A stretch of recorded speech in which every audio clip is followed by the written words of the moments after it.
నమస్తే. ఈరోజు మనం లెబోరో పెయిన్ కేర్ డాక్టర్ నాగలక్ష్మి పట్నాల గారితో ఉన్నాము. వారితో మాట్లాడదాం. మేడం నమస్తే. నమస్తే అండి.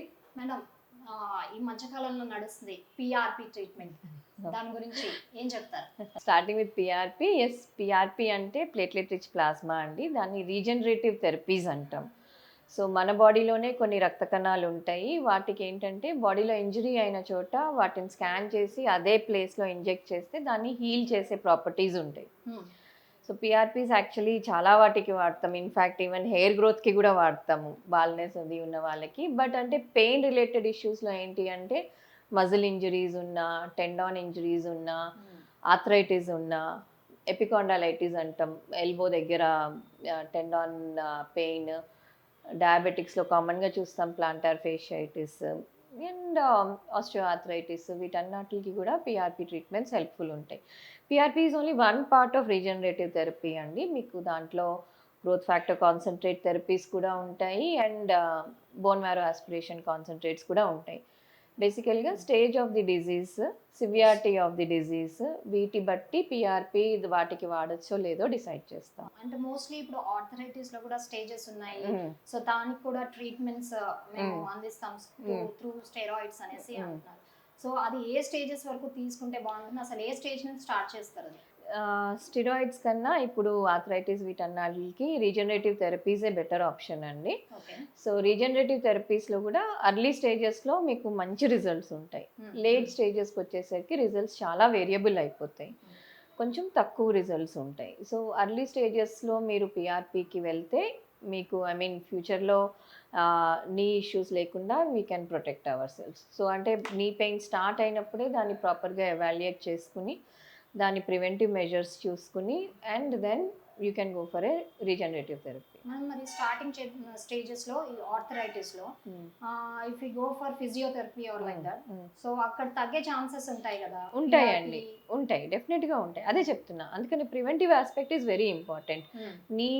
నీ ఆర్థరైటిసే చూసుకోండి. నీ ఆర్థరైటిస్ చెప్పినప్పుడు క్వాడ్రిసెప్స్ స్ట్రెంథనింగ్ ఎక్సర్సైజెస్ అని చెప్తాం. అది మీరు ఏ డాక్టర్ దగ్గరికి వెళ్ళినా నీ పెయిన్కి that is a standard.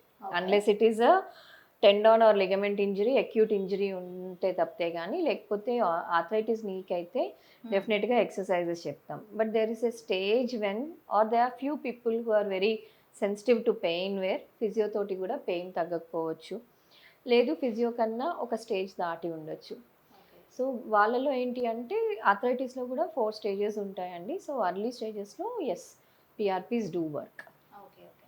And ఇంకొకటి మనం ఇప్పుడు ఏజ్డ్ పీపుల్ కానీ మిడిల్ ఏజ్డ్ వాళ్ళకు ఆల్మోస్ట్ 30 నుంచి 35 నుంచి స్టార్ట్ అయిపోతున్నాయి ఆర్థరైటిస్ ప్రాబ్లమ్స్ చాలా మంది. సో ఇప్పుడు వాళ్ళకి ఏదైనా ఇలా బీపీ కానీ షుగర్ అలాంటి వాళ్ళకి కూడా మీరు ఎలా ఇస్తారు? అంటే ఈ ట్రీట్మెంట్ ఎలా ఉంటుంది, ఫ్రీక్వెన్సీ? బీపీ షుగర్ ఉన్న వాళ్ళకి ఏం కాంట్రా ఇండికేటెడ్ కాదండి regenerative therapies. Only thing is sugar కంట్రోల్లో ఉంచుకుంటే బెటర్. దేనికైనా సరే, ఇది పిఆర్పి ట్రీట్మెంట్కే కాదు, సర్జికల్ ట్రీట్మెంట్కి కానీ ఓవరాల్ జనరల్ హెల్త్కి కానీ డయాబెటీస్ అన్నది ఎప్పుడు ప్రాపర్ గ్లైసెమిక్ కంట్రోల్ ఉంటేనే హెల్త్ ఇష్యూస్ లేకుండా ఉంటాయి. సో అంటే బేసికల్గా డయాబెటీస్, అన్కంట్రోల్ డయాబెటీస్ అది ఉన్న వాళ్ళకి అర్లీ స్టేజెస్లోనే జాయింట్ ఇన్వాల్వ్మెంట్స్ చూస్తాం. చార్కోట్ జాయింట్స్ అంటాం వాళ్ళని. So yes, we had couple of patients where 35 ఇయర్స్కే మొత్తం ఆర్థరైటిస్ ఉంది అది.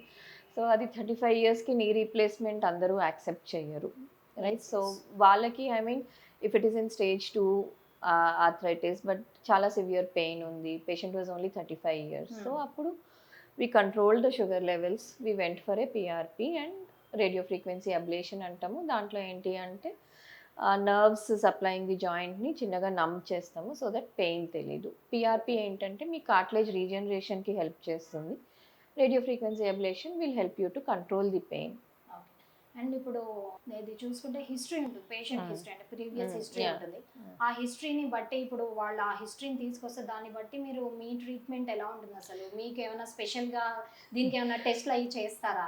ఎస్, అంటే patient history I take it on my own అండి. పేషెంట్ కంప్లైంట్స్ అన్ని కంపల్సరీగా విని క్లినికల్గా ఎగ్జామిన్ చేసుకుంటాం పేషెంట్ని. లైక్ నీ టెస్ట్లు వేరే ఉంటాయి, షోల్డర్ ఎగ్జామినేషన్ టెస్ట్ వేరే ఉంటాయి, బ్యాక్ కల్లా. సో పేషెంట్ని ఎగ్జామిన్ చేసుకున్న తర్వాత టెంటటివ్గా ఒక డయాగ్నోసిస్ వచ్చేస్తుంది. ఇప్పుడు షోల్డర్ పెయిన్తో వచ్చిన వాళ్ళకి అది లిగమెంట్ టేర్ ఉండొచ్చు, ఫ్రోజన్ షోల్డర్ ఉండొచ్చు. సో క్లినికల్గా ఎగ్జామిన్ చేసినప్పుడు ఒక టెంటేటివ్ డయాగ్నోసిస్ వస్తుంది.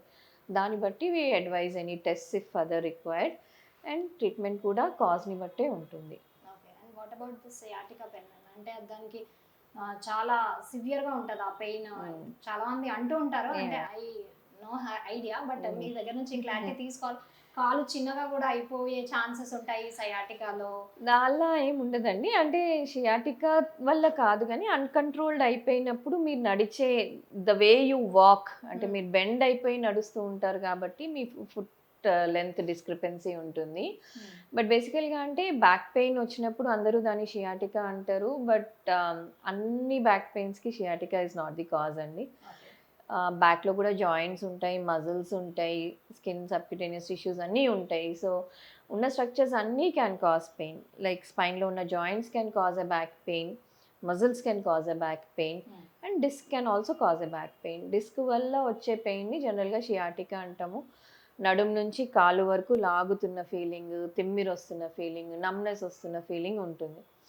సో వీళ్ళకి కూడా అండి back strengthening exercises, medications, preventive measures, వంగి బరువులు ఎత్తకుండా, వంగి పని చేయకుండా, కింద కూర్చుని లేవడాలు ఇవన్నీ తగ్గించుకోమని చెప్తాము.